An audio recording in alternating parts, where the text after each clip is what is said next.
A CEO marries a homeless, mute woman on a bet. He thought she would be silent, easy to control, and no trouble at all. But on the 45th night of their contract marriage, she began to speak, and the first words she spoke destroyed his entire world. Think you've heard this story before? You haven't? A blank. You know nothing yet. If you're still with me, comment with just one word. Silence. Because by the time you're done, you'll understand why that word would haunt him for the rest of his life.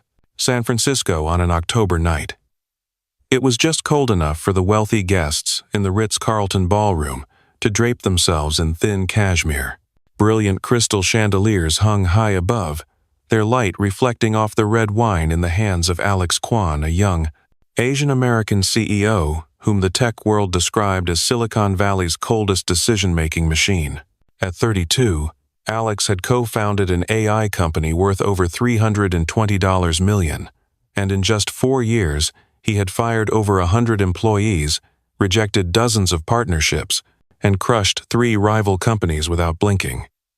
In the media's eyes, Alex was the embodiment of efficiency, of a superior intellect, untainted by emotion, a man born to win. But standing alone in the ballroom, his gaze was completely empty, as if those achievements brought him no flavor. He didn't eat dinner, he only drank. Good wine required no chewing and left no emotional residue. When Ethan Sharp approached, Alex knew this party was about to involve a game. Ethan was an old friend, or rather, a rival who feigned politeness. He was a celebrity investor, running a high-profile, high-scandal venture fund, with a movie star wardrobe and a taste for bets, media attention, and PR stunts. Unlike the silent, discreet Alex, Ethan was loud on Twitter and even had his own podcast. They were college roommates, but their paths diverged when Alex began using AI to solve every problem, while Ethan used his mouth and selfies to solve investors. Think you can control everything, Alex? Ethan smirked, pouring more wine into his own glass, his voice setting the stage for a familiar game. You're always calculating.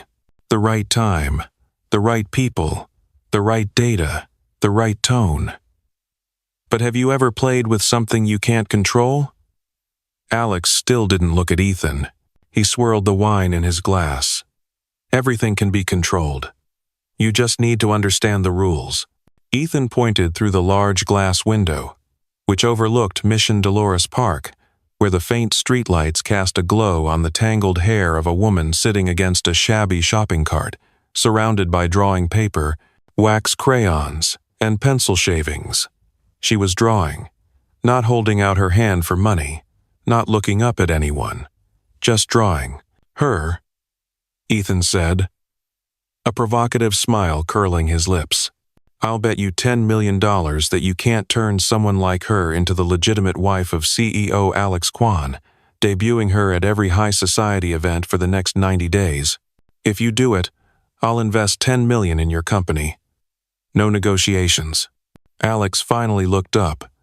He glanced at Ethan for a second, then turned his head to observe the woman beyond the glass.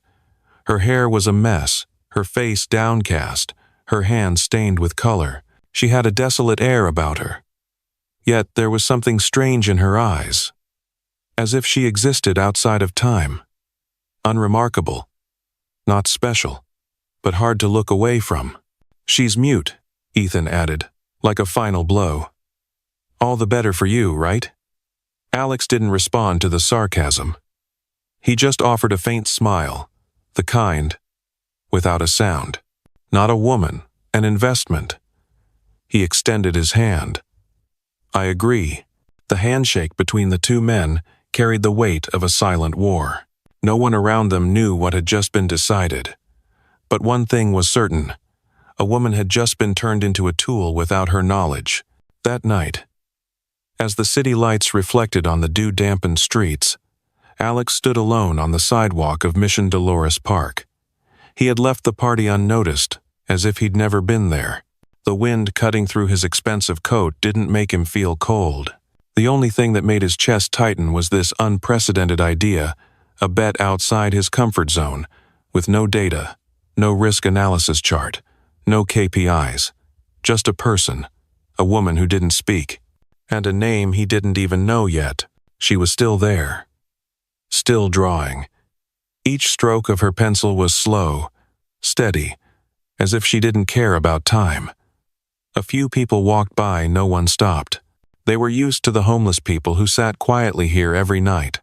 She was just another blurry figure in the familiar backdrop of the city that never sleeps. Alex approached, his leather shoes silent on the damp ground. A few feet away he stopped, observing. The streetlight cast a soft yellow glow on her shoulders. She wore a tattered old hoodie, its hem frayed and stained with ink. Beside her was a plastic cup with about 3 coins and a marker inside. She didn't look up, didn't ask for anything, just kept drawing. "Do you know who I am?" Alex asked, his voice low but heavy with authority. She didn't answer, didn't look up, didn't react. "I have a proposition," he said, his tone even. "A contract. 90 days. I'll cover everything. Housing, clothes, insurance, a bank account, and a large sum of money at the end. In return, you will play the part of my wife. No physical relationship, no emotions required, just an image. A CEO's wife who knows how to keep quiet." He pulled a folder from his coat. The contract was already prepared. He had written it in the car after leaving the party. Something in him wanted to handle this immediately, as was his habit. Decide fast, act decisively, finish early. She stopped. For the first time, her hand holding the pencil paused. Then, very slowly, she turned her head and looked at him. Her eyes were brown, illuminated by the streetlight, not sparkling, not soft, but sharp as broken glass. It wasn't the gaze of someone needing to be saved. It was the gaze of someone who had drowned before but was determined not to let anyone pull her down again. She said nothing, just looked. Then she pulled a short, stubby pencil from her pocket, flipped over the blank back of the contract, and wrote just 3 words, "I don't speak." Alex looked at the words. The handwriting wasn't beautiful, but it was firm, steady, as even as a straight line. He read those 3 words several times. It wasn't a refusal, nor was it an acceptance. It was a statement, a declaration, a boundary. Alex's lips curled slightly. "Even better," he said. "That makes you a perfect fit." He didn't ask for her name or her past. He didn't need to know why she didn't speak, whether it was biological, psychological, or a choice. He didn't need to know. Because in Alex Kwan's world, the past was less important than function, and she was functional enough, beautiful in a raw way, strange enough to be noticed, and quiet enough not to shatter the image he had built. A mute wife, a model who couldn't ask questions. He led her to the car. She didn't ask where they were going. She didn't resist. She just sat, looking out the window, the city lights streaking across her face like a meaningless timeline. On the way, Alex said little. He just texted his assistant. "Prepare the guest room in the main villa. Estimate clothing sizes. No frills, no makeover."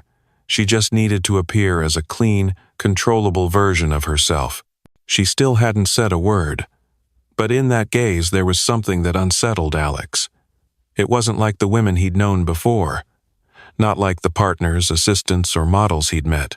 There was something about her that was unquantifiable. And for a man like him, that was a danger, and also a strange kind of thrill. The wedding took place the next morning. No flowers, no lavish gown, no friends, no parents, no processional music, no love. Just 2 people standing before a weary city official and a county clerk's office, the kind of place where couples often sign their marriage licenses in silence. But this time, the silence wasn't from emotion. It was because the bride didn't speak, and the groom saw no reason to say words of love to someone whose full name he didn't even know.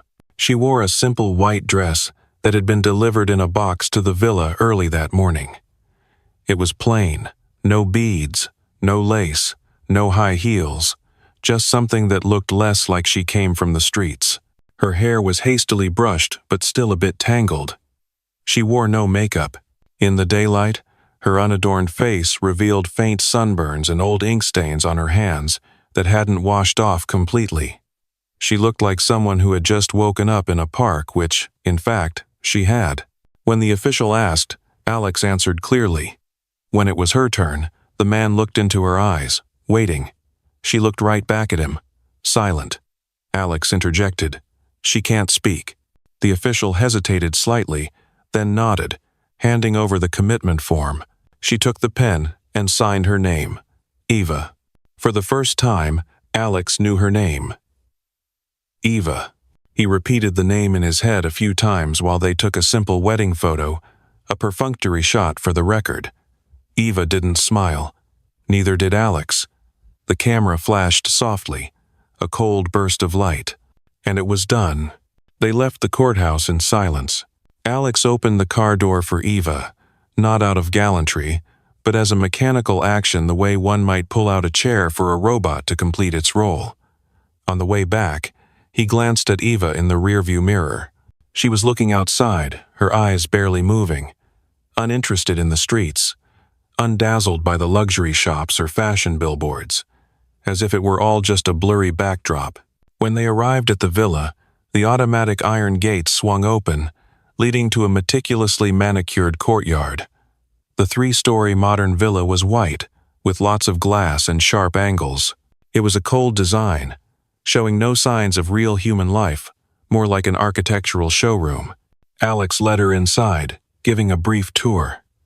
This is the living room, that's the kitchen, and this is your room completely separate from his.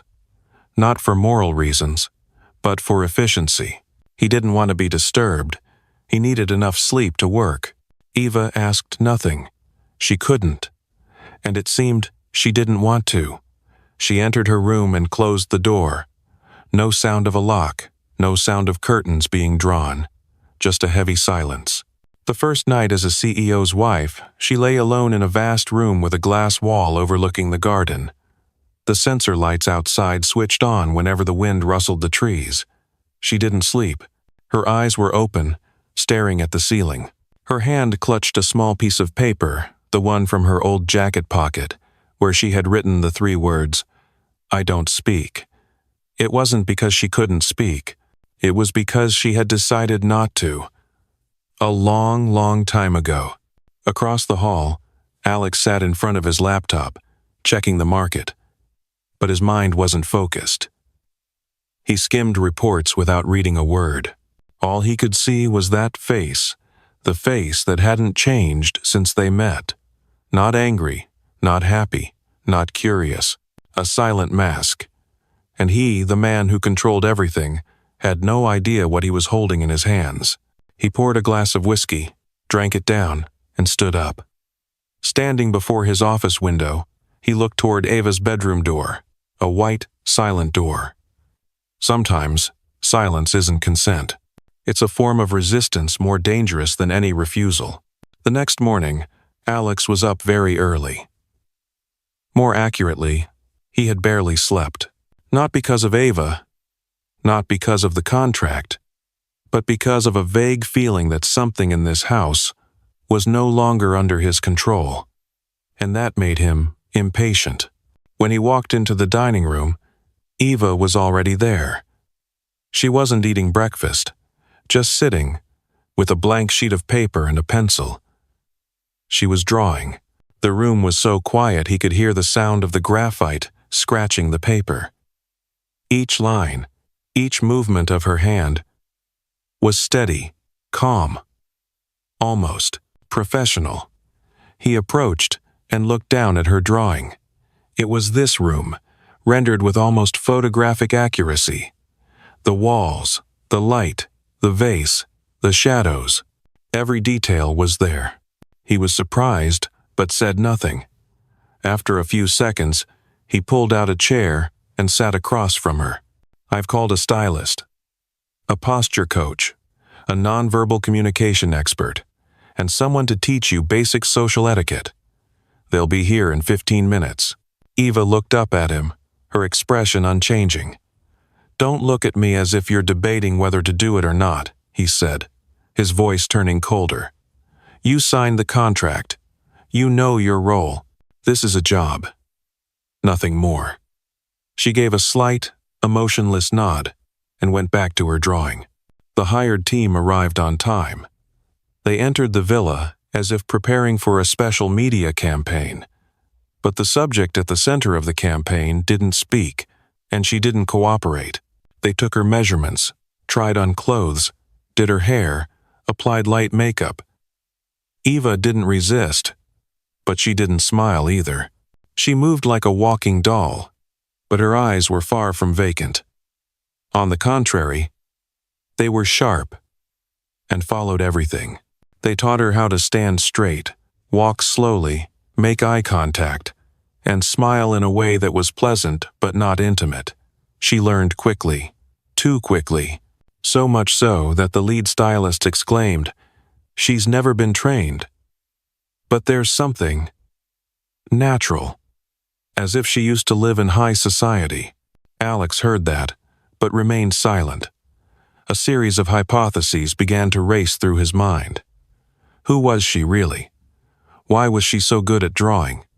Why did she learn so fast? And why was her silence so controlled? It wasn't like someone who was born mute, not like someone with severe psychological trauma. Her silence felt like a choice. A few days later, Alex took Eva to a startup networking party, the first event where she had to appear as a CEO's wife. He wore a dark suit. She wore a simple but elegant black dress. Not too flashy, but enough to make people take a second look. From the moment they entered, all eyes were on them. Alex was used to being the center of attention, but that day, people were looking at Eva more. Some whispered, others were curious. One woman pulled her boyfriend's arm and asked quietly, "Who is she?" "I've never seen her before," her friend shrugged. "I don't know, but look at her eyes, so cold." Eva didn't smile. She just nodded when necessary, and that made her different. Unlike the other wives in the startup world, who were always smiling, socializing, trying to build influence, she was an enigma, silent, self-possessed, unpredictable, and that drew people in. After the party on the ride home, Alex sat beside her and spoke for the first time all evening. "You did better than I expected." Eva looked at him. No smile. No thank you. Just a look that made him turn away. Then she pulled a small piece of paper from her dress pocket, wrote a few words, and handed it to him. It read, "This is my job. I'm doing nothing more than the contract requires." Alex read it, crumpled the paper, and threw it into the car's storage compartment. But the crumpled note felt like it was still burning in his hand. He couldn't sleep that night. Again, he opened his laptop and typed Eva along with keywords like art, contest, university. He didn't know why he was doing it, he just had a feeling. She wasn't an ordinary homeless person. But the internet said nothing. No traces, no pictures, no names, just a blank space. In the room across the hall, Eva sat at her drawing table, her eyes fixed on the portrait she was slowly completing. Alex's face, but not the version he showed the world. It was the look in his eyes the first night she met him. Empty. And something broken. Day 10 since the wedding. It felt longer than 10 months. Neither of them said it, but the heavy feeling in the villa had begun to change shape. It was no longer strangeness or awkwardness, it was a strange kind of tension, like a rubber band being stretched to its breaking point. Alex felt the air in his own home grow thicker, denser, as if the space no longer belonged entirely to him. That feeling made him irritable with his staff, his assistant, and himself. He started coming home later, hoping Eva would already be asleep. But every time he walked in, the living room light was still on, and she would be sitting there, drawing, a persistent shadow that never left its spot. At first, he ignored it. Then, he grew annoyed. And then, he started to expect it. One night, he drank a little more than usual. The whiskey burned his throat. When he opened the door, he saw Eva on the sofa, her legs tucked under her, drawing paper spread across the glass table. The soft yellow light fell on her hair, her face, making everything look a little softer but also highlighting the weariness in her eyes. He walked over, unable to stop the first question that came to mind. "When do you sleep?" Eva didn't answer. She just glanced at the wall clock. The hour hand was nearing 2 a.m. Then she looked down and continued drawing. Alex sat down in the chair opposite her. His breath smelled of alcohol, but his eyes were frighteningly sober. "How long have you been silent?" he asked, but the question wasn't meant to be answered. It was just an echo in the night. Eva stopped her hand. She didn't look at him, didn't write anything, didn't respond. And that made Alex feel something he wasn't used to: being ignored, being treated as if he didn't exist. He pressed his hand to his forehead. "I thought I wanted a wife who didn't talk. But now, I don't know who I'm living with." Eva looked up. For the first time, something in her eyes flickered. Not emotion, but a deeper observation. As if she could see the crack that had just formed in him, and she was memorizing it. The next day, Eva began to change. Not by much, not overtly, but just enough to make Alex lose focus. She ate breakfast before he came down, but always left him a boiled egg and a cup of black coffee, just the way he liked it. No words, no notes, just a silent, deliberate presence. She started choosing books from his library, all books he had read, books on philosophy, behavioral psychology, neuroeconomics. Every time he entered the room, she was reading. She wouldn't look at him, but he couldn't stop looking at her. And worse, she started drawing him. Not stiff portraits, but different emotional versions. An Alex sitting motionless in the dark, an Alex with a suspicious gaze, an Alex drinking alone by the window. She drew him as if she could see through every wall he had ever built around himself. One day, Alex accidentally saw an unfinished drawing: him standing between two blurry black figures, one hand holding a knife, the other covering his own mouth. The drawing left him frozen in place. He knocked on her door that day for the first time. When she opened it, her gaze was calm. He asked, "What are you trying to say with your art?" Eva didn't write, didn't answer. She just turned her back and went inside, leaving the door open. And for the first time, Alex didn't know whether to step in or stay out. Day 30. 1 full month since Alex and Eva signed their fake marriage certificate. On paper, they were husband and wife. In the public eye, they were the mysterious couple the media couldn't stop talking about. But behind the cold, reinforced glass of the modern villa, they were two strangers at opposite ends of a battle line, and between them was a silence so thick it was suffocating. She still hadn't spoken a single word. And that was starting to confuse Alex. It wasn't because she was difficult. On the contrary, Eva did everything perfectly, brilliantly even. The nonverbal communication experts all praised how quickly she learned, how sharp her reactions were. At events, she stood beside him like a statue carved from elegance and mystery. She didn't need to say a word, yet she made everyone talk about her expressive eyes, her fleeting, cryptic smile, the way she tilted her head when listening as if hiding a great secret. Her presence, instead of fading into the background, became as stark as a streak of red lipstick on a white wall. She never sought attention, but attention washed over her like the tide, and that made Alex uneasy. He didn't understand why. He had chosen partners because they were quiet, associates because they were predictable, employees because they followed orders. Yet Eva, the one he thought would be the most perfectly obedient model, was slowly making him lose control. Without doing a thing, she began to leave traces in his space. Her drawings, at first, still lifes of things in the house: a chair, the corner of the staircase, a night lamp. Then, They transformed. She started drawing him, not the Alex from magazines or public appearances, but the Alex in moments when he thought he was alone. Alex with his head down on his desk in the middle of the night. Alex staring blankly at a cold cup of coffee. Alex sitting motionless by the window as it rained. How did she see those moments? He didn't know. Perhaps through a crack in the door. Perhaps with intuition, but each drawing was like a slow drill, boring deep into the empty space he kept so carefully hidden inside himself. One day, he came home later than usual, his coat damp with rain, his eyes burning from sleepless nights. His personal assistant had told him an important meeting was postponed because your wife needs to rest. He knew nothing about it. When he walked into the house, Eva was sitting in the living room, reading a book.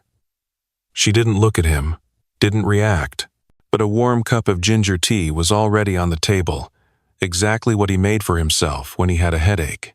He stood still for a long time. The tea steamed. Her eyes scanned the text, the light catching her cheekbones, creating a line that was almost unreal. In that moment, he felt the line between manipulator and manipulated was shifting very slowly, but irresistibly. That night, he dreamed. A strange dream. He saw Eva standing in a white room where all the walls were mirrors. He could see himself from every angle, and she, still silent, just stood there, watching him. Her gaze wasn't accusing, wasn't pained. It just knew everything. He woke up, his heart beating unusually fast. Day 30.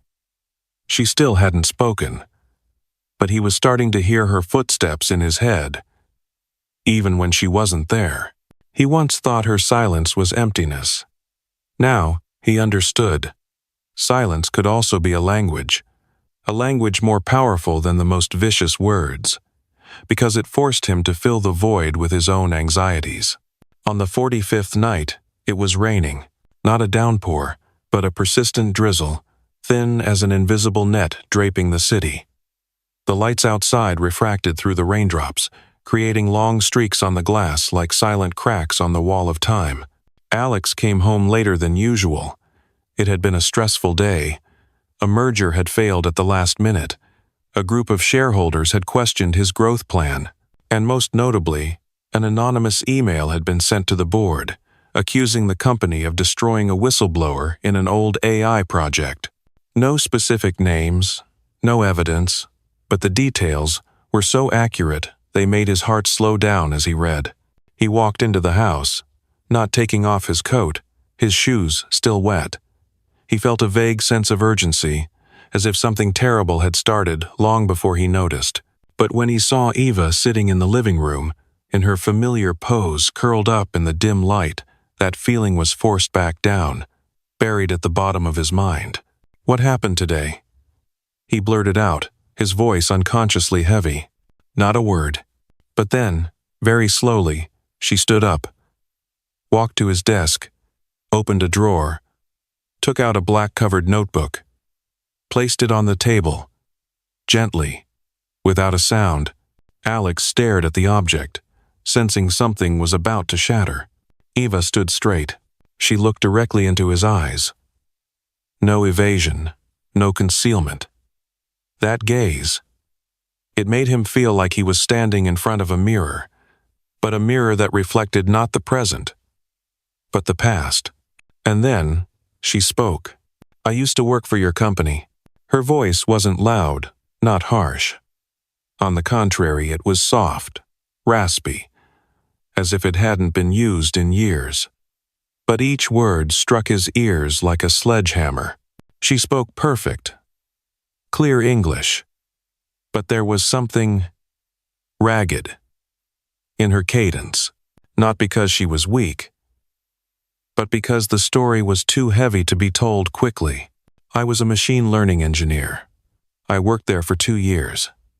I was on a project called Veritas, an AI system that recognized emotions based on facial data and micro-expressions. A big idea. But the problem was, we weren't supposed to have that data. Alex took a half step back. I discovered the system was illegally accessing data from hospital records, security cameras, and even citizens' ID photos. I warned my mid-level manager. I filed an internal report. I was summoned by the executive board. 3 days later, I was suspended for attitude problems and psychological instability. They used my own report as proof that I was paranoid. A few weeks after that, I disappeared from the industry. She paused. A short, thick silence filled the room. They erased my resume from recruiting networks. I couldn't get a job. My bank account was frozen for suspicion of money laundering. My name was put on an internal blacklist among tech corporations. Alex couldn't speak. His throat was dry. Eva took another step forward, her voice still even, and then I lost my voice. Not from an illness, but because I had no one left to talk to. I slept at bus stations. I ate at charity soup kitchens. And I started drawing because drawing was the only thing that didn't require someone else's permission. She opened the notebook. Inside were hundreds of pages, not a diary, but a file. Screenshots, emails, documents, even a system diagram of the Veritas AI, handwritten notes, ethical analyses, and logs showing AQ as the final approver. That was you, Alex Kwan. You gave the final approval. You erased the report. You removed me from the team. And now, you married me on a bet. Her voice didn't tremble, but her eyes welled up. Not from pain, but because she had just accomplished something more important than revenge. She had spoken again in her own voice to the man who had taken it from her. Alex stumbled back into a chair, slumping down, his head bowed. In that moment, the most powerful man in the room became smaller than ever. He stammered, "Why? Didn't you go public? Why did you agree to marry me? If you knew I was." Eva stepped closer. Her eyes no longer held anger, only resignation. "Because I didn't want to destroy you from the outside. I wanted you to have to watch." She closed the notebook and pushed it toward him. "I wanted you to see yourself so clearly you couldn't sleep." And then she left the room, taking nothing, carrying nothing. Without another word, Alex remained, his hands trembling. For the first time in his life, he was afraid not of a scandal, not of falling stock prices, but because a part of him was cracking from the inside, beyond repair. 3 days after the 45th night, the vast villa was as silent as an empty house. Not because it was empty, but because the one person left wasn't speaking, not leaving his room, not opening his computer, not checking his phone. Alex Kwan once called, "The coldest CEO in tech now sat in the dark, the only sound the wind whistling through the cracks in the glass." He hadn't opened the notebook again, but its contents were seared into his memory like a brand on skin. He remembered every page, every word, every stroke of Eva's handwriting patient. Meticulous, documenting everything with a ruthless persistence. But what broke him wasn't the evidence. It was the way she had looked at him when she told the truth. No resentment, no curses, no recriminations. Just a calm resignation, as if he was no longer even worthy of her negative emotions. Eva hadn't been in the villa since the next morning. She had left the wedding ring on the table, with a short note, "I have finished my role." There was no other trace. All the clothes she had were gone. All the drawings she had made were gone, except for one, left hanging in the living room. A portrait of Alex, but without eyes. Just empty, black sockets. He didn't dare take it down. Alex's personal assistant knocked a few times during the first 2 days but got no response. The press started digging up old rumors. A few reporters showed up at his gate, trying to milk the PR marriage scandal. Meanwhile, copies of the anonymous email began circulating on internal tech forums. People started to whisper, but Alex didn't care. All that noise now seemed small. No sound was louder than his own conscience. screaming in the silence. He had never believed in something like morality. He believed in strategy, control, and silence. But Eva had used that very thing, silence, to make him hear everything he had denied. She didn't leak the evidence online, didn't take him to court, didn't demand compensation. The only thing she did was let him know who she was, and then left him to live with it. He opened his laptop for the first time in 3 days. His corporate account was flooded with messages from lawyers, partners, shareholders. He didn't answer any of them. He only opened one email. An email from Eva, with no subject line, no signature. The message contained only one sentence. It's time you asked yourself, what will you do when there's no one left to command? He closed the laptop. Then he went to her room, the empty room. He opened the closet, the drawers, checked every corner. Nothing. But when he opened the picture frame hanging near the window, a piece of paper was taped to the back. A quiet printout with the words, "I didn't need to destroy you. You've been destroying yourself for a very long time." Alex collapsed to the floor. It wasn't the fall of a disgraced CEO. It was the collapse of a man who finally understood. Not everyone needs to scream for justice. Some people just wait for the right moment and let the truth speak for itself through the actions of the one who did wrong. And that truth, when it arrived, couldn't be removed by power, money, or reputation. It could only be faced. Alone. 10 days after Eva left, the villa on the hill became a cocoon not to protect, but for Alex to consume himself. No one asked after him. No one called him a genius. No more emails from financial journals requesting interviews. No more knocks on the door. Even the rumors died down. People moved on to the next scandal. The internet never waits for a CEO's pain. Only Alex remained trapped. He started doing something he'd never done, wandering aimlessly. Each day he chose a new neighborhood, letting himself get lost, hoping that somewhere he might run into Eva by chance. He knew it was foolish.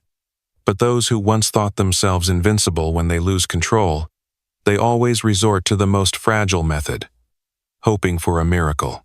One morning, he stopped in a neighborhood south of the city, a place filled with independent art studios, and he saw a sign, small, hung low, handwritten in white chalk, sketching class, 1 p.m. to 3 p.m., Wednesday, Eva L. His heart tightened, his vision blurred. He stood there for a long time. Then he went inside. No one recognized him. There were no startups here, no pitch decks, no investors, just a few young people. A few older ones, all practicing portrait sketching with charcoal pencils. And at the front of the class, her back to him, was her hair tied back neatly, wearing a loose gray shirt, a pencil in hand, patiently correcting a student's lines. He didn't approach right away. He just sat at the back, watching, quietly. Eva knew he was there, from the first moment. But she didn't turn around, didn't flinch, didn't hesitate. No excess emotion. She just continued teaching, as if Alex were just another student. After the class, she stood cleaning the tables. She didn't avoid him, but she didn't approach him either. Alex walked over. His voice was choked. I don't know where to begin." Eva looked at him, calm. "No hate, no pity. Then don't start with words. Start by being silent the right way." The words were a deep cut, but also a final chance. Alex nodded. No more questions. No begging. He just sat down, picked up a pencil, took a blank sheet of paper. For the first time in his life, Alex Kwan, the man who only knew how to command, control, and order, sat still like a student, trying to draw trembling lines. And Eva let him sit there. She didn't kick him out, didn't forgive him, didn't acknowledge him. But she let him stay. And for Alex, That was the greatest gift right now. The chance to start over, with no guarantees ahead. 3 months after Eva left the villa, San Francisco was in late autumn. Red leaves began to fall on the old brick sidewalks. Curbside cafes turned on their heaters, and in a small corner of the city, where anonymous souls came to catch their breath, there was a Saturday morning drawing class, and in it, a man with tangled hair and charcoal-stained hands still sat, head tilted, drawing clumsy lines. Alex Kwan. No longer a CEO. After the scandal, he had voluntarily resigned. No press conference, no explanation. He sold his shares, withdrew from the board, and vanished from the media. Investors were surprised. The public was stunned. Some thought he was scared. Others thought he was planning a comeback with a new image. Only one person understood the real reason. Eva. He didn't do it for redemption. He did it because, for the first time in his life, he wanted to step down from his throne of power to face his consequences without a shield. And so he sat there, day after day, not talking about strategy, growth, or venture funds, just quietly learning to draw, to observe, to listen, like a child relearning to speak in a different language. Eva taught as usual. No special treatment, not cold. Just her, a new Eva. No longer the homeless woman from the park bench, nor Alex's wife. She lived alone, in a small apartment above an old building, earning money by teaching art and selling paintings online. She chose to live simply because, after everything, the only thing she wanted to keep was her own voice. Once, after class, Alex brought her a hot cup of tea. He said nothing. She accepted it, took a sip, didn't say thank you, but didn't give it back either. They sat in silence together. No explanation needed. One afternoon, she placed a new drawing in front of him. Unsigned. No words. He opened it. It was a pencil drawing. A man sitting on a rooftop in a bustling city, his head bowed, clutching his own shadow. But behind him, there was a pair of eyes, not judging, not hiding, just watching. So still, so real. He didn't ask if she drew it, didn't ask why she gave it to him. He just folded the drawing, carefully. Then one evening, it rained softly. Just like on the 45th night. They left the class together. Neither spoke first. But they both stopped under an awning. The wind was cold. The street was slick. Eva asked, very softly, her first question in months. If I had never come back, would you have realized you were wrong? Alex watched the rain. A long time passed. Before he answered, I wouldn't have realized. But I would still be alone. She nodded slightly. Not angry. Not sad. Then it was still worth it for me to come back. And then they walked away, each in their own direction. Neither looked back. No need for an umbrella. No need for promises. But in the way they walked, something had been set free. Not love. Not forgiveness. But the final truth. Some wounds can't be healed. But you can learn to live with them, like drawing over a wrong line instead of trying to erase it.